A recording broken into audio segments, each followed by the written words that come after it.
Team, welcome back to the next episode of Why is Nutrition So Effing Confusing? I hope you're ready today because we're going to do a little bit of reflection and a little bit of soul searching. So one of the reasons why nutrition can be so confusing is simple. It's because we make it confusing, and there's multiple kind of reasons for that. There's different motives why it is confusing or why people make it confusing. So what do I mean by that? If we take the first instance of a convenient excuse, I don't have to change anything in my food and nutrition if I've got a ready-made excuse of, but I find it really confusing, I don't know where to start and I don't know what I'm doing, even if they haven't kind of gone out of the way to try and improve themselves or whatever it may be.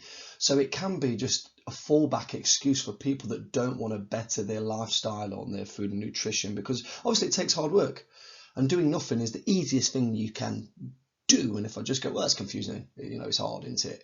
I'm done. I don't have to do anything.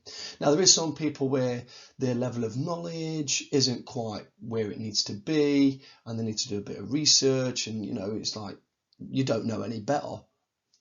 That's a valid point. If people just starting out on nutrition, it is going to seem confusing at first. Some people can kind of make this worse by starting to, let's say you start to research, but you go in at too much of a high level. And it's like you need to do the baseline, the foundation work. You haven't done the kind of boring stuff yet. And of course, anything above that, if you haven't got that baseline done, anything above that's going to seem really confusing overall, and that can put you off. So part of it is kind of knowing your level, do your reading, do some research, but know your level. So as we move through this, you really need to understand why is it confusing for you? Is it because it's convenient and you're just putting a block on bettering yourself? Or is it because you've actually got some holes in your knowledge and you need to go and upgrade your knowledge and skill based around food and nutrition? So let's take a little bit of a deeper look into it.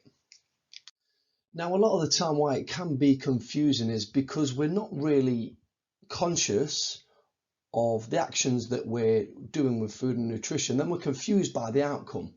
So, oh, Pete, I've been eating really healthily and I've still gained weight. I'm really confused by that element. I've been doing this and I've still got this. And there's numerous reasons for it, but kind of either whether we lie to ourselves or we're not conscious, or even admitting just a few truths, we're just removing them. And I've seen this in numerous ways overall. So when I've kind of sat down with people, looking at the food diaries, talking about the habits around food, etc., I've seen instances where people have omitted certain foods. So they're omitting certain truths, like, this, and this, but I can't tell Pete because, I'm going to look stupid. And it's like, well, by the looks of it, you're eating fairly well, but you've admitted the truth of you've ate this, and this, and that's what put you over. And there's a level of confusion from my part in that essence, because I've had conversations in the past where I'm like, if you have eaten this on the exercise that you have done, you would be in a deficit, you would lose weight. So why aren't you? At the end of the day, it always comes out, well, I've omitted these truths. You're confusing and muddying the waters, whether you know it or not. Now, how many times have you kind of convinced yourself that you don't do stuff or you do stuff with your diet? And I've had experience with this as well. Working with a lady, simply, at the start of the main consultation, the first one, tell me a bit about your food, etc., etc. Oh, I have plenty of fruit and veg, she said, with lots of meals. Okay, great. At the end of that session, just over the next week, I just want you to track food on a few days, track the whole days, everything that goes in. When she came back and we discussed the diaries, one of the things that I noticed straight away that there was 0 fruit and vegetables pretty much throughout the whole week.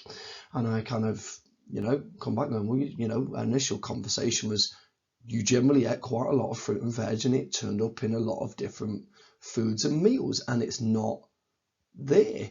Now, that's whether she's not conscious or she's just lying to herself thinking she did. Either way, that's confusing more. She did not know her own habits. And therefore, when she does these things, she thinks she's doing one thing, she's doing a totally different number, and then she's confused by the outcome. And it's clear as day, she's admitted some truth.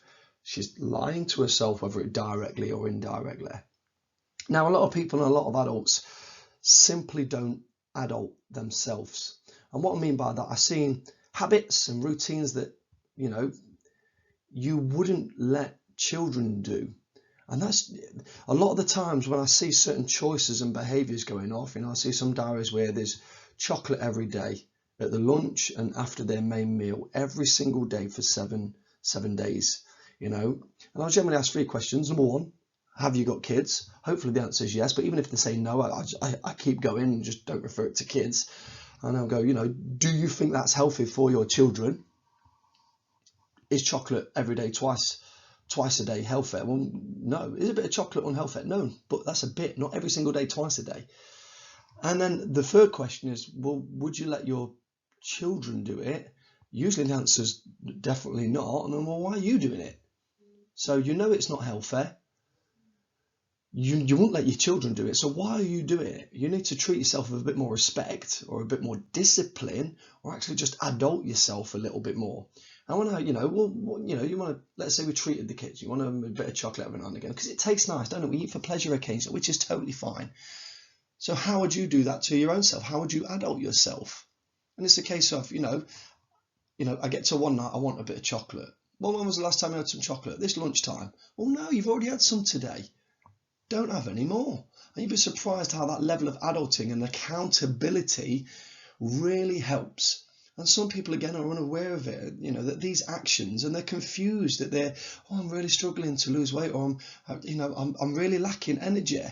Well, how are you confused about that? If you really understood your choices and the fact that eating chocolate twice a day, every day for 7 days, right the way through was going to leave you feeling flat and not the healthiest, that's really not that confusing, and you need to kind of address that overall. So what habits have you got that you need to adult yourself, because you wouldn't let your children do it because it's not healthy for them? Now, another reason why it can be confusing is caffeine. We can use and abuse caffeine, and it gives us varying results or varying feelings and varying, we'll just call them energy levels overall. And then you're confused about the outcome of why I'm maybe, let's say, binge eating. So I know a lot of people, you may be the same, if when they get up in the morning, the first thing they consume is a caffeine-based drink, a cup of tea or a cup of coffee. Now, what's the problem with that? You might think, well, the caffeine overall. Caffeine's a stimulant, so it's going to spark us into life, give us a level of energy, but it's not sugar-based. It's a stimulant. It's a drug-like effect. And that can then suppress hunger to a degree. So I don't feel as hungry because I've got this caffeine. I'm feeling really, really good. But my blood sugar over that time is starting to drop. And as the caffeine starts to wear out, I'm going to get really, really hungry because I haven't really eaten. And therefore I get this kind of binge eating. I don't get why I'm binge eating. Because you're abusing caffeine in this instance. If I'm using it as a crux, or I'm papering over cracks with caffeine, then you're going to come unstuck. The first thing you should be consuming when you generally wake up, whatever time you have your breakfast, is generally a level of nutrient. I want some good carbohydrates in there. I want some good level of protein in there. I want a bit of fat in there, whatever. It might be, toast, egg on toast. That'd be a much better start than just having a cup of coffee to get you going. Switch that around. Make sure you have your food source first before your caffeine. Now, a lot of us are guilty of eating without thought because we fall into this trap of being busy, and busy can mean different things. How many times have you opened a share bag of crisps, watching your Netflix program or Amazon Prime or whatever streaming service you have, and your hand goes in and you're not actually conscious of the crisps that you're consuming because you're too ingrained in the screen pretty much, and then before you know it, you put your hand in and it's empty. That was a share bag and you didn't even give any to your partner. Confused why I'm gaining weight, Pete? Because you're not really putting any level of thought. And how many times do we do that level of kind of routine? Not just the crisp with the TV. How many times are we consuming foods or not consuming foods and not really focused on it and what we're actually doing and what we're actually consuming? Because I have lack of kind of conscious thought, and then we get this outcome from our actions, and we don't understand the actions that we've done, or we're not putting enough thought into it, we're a bit confused of, how have I got into this position? So half the time it can be confusing because we're really not focused on it, or we're omitting truths, or we're kind of doing these, we'll just call them unhealthy habits that aren't really helping us kind of progress with food nutrition, make us healthier, control our weight management. So how do we address this? You need to make yourself accountable.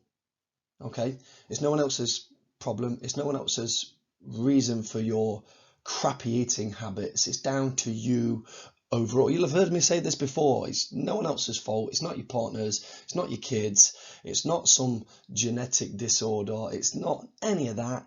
It's your lifestyle choices overall that you need to make better. And the quicker we address that, the quicker you come to terms with that, the sooner you'll make changes in your lifestyle and your nutrition, and the sooner you'll be healthier, and the sooner you'll have your weight under control. So let's have a look at just a few ideas of how we make you and I more accountable to ourselves. So 3 things, and it really is this simple. In practicality, it's a little bit tougher, but all you need to do is monitor what you're doing, be aware of it, be conscious of your choices.